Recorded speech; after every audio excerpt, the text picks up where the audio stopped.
নন্টে ফোনটে। বৎস নন্টু, এবার তুমি বিশ্রাম গ্রহণ করে বৎস ফন্টুকে এখানে প্রেরণ করো।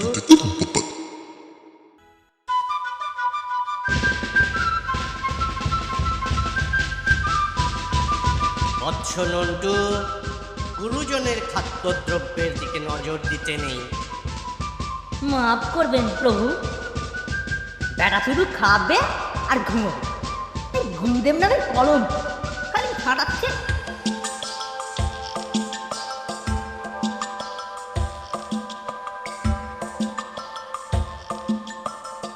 কিরে নন্টে, কদিন ধরে তোর যে পাত্তাই পাওয়া যাচ্ছে না।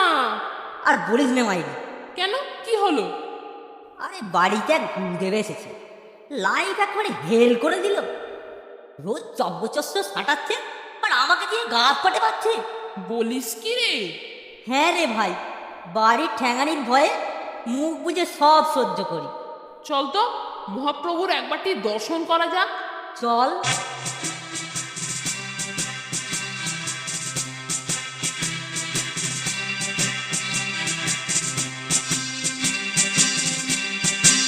বৎস নন্টু, দেখ না, ভেবে যে একটা প্ল্যান বের করবো সেটা চান্সই পাচ্ছি না। বৎস নন্টু, জ্বালালো মাইরি, যাই প্রভু। ইটিকে বন্ধু, মিত্র, বাহ বাহ, নাম কি? Phone day. ফন্টু, বেশ বেশ, তোমরা দুই মিত্রতে মিলে আমার গাত্রমর্দন করবে। আচ্ছা প্রভু। বৎস নন্টু, অগ্রে তুমি মর্দন আরম্ভ করো। এখন 1 ঘটিকা, অপরাহ্ন 3 ঘটিকা থেকে ফন্টু মর্দন আরম্ভ করবে। মর্দন করাচ্ছি প্রভু। যা চাইছি বোধহয় এখানেই তা পেতে পারি। বৎস, এখন দক্ষিণ পদ অর্থাৎ ডান পা মর্দন করো, মানে মেসেজ করে দাও। আচ্ছা। এবার গাত্র মর্দন করো, অর্থাৎ তা মেসেজ করে দাও। ওম হরি। আজকালকার যুব সমাজের একটি হাল থাকে, এরা শুদ্ধ বাংলা জানে না। হরি হরি। পেয়ে গেছি, আর এদিকে মর্দনেরও সময় হয়েছে।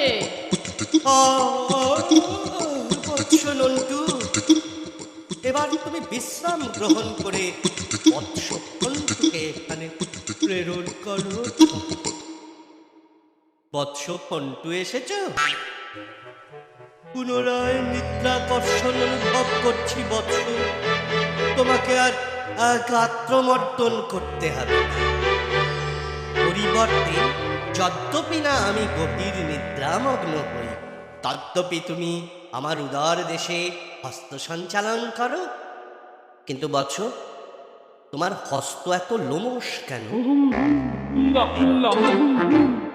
কেন? বাবা গো,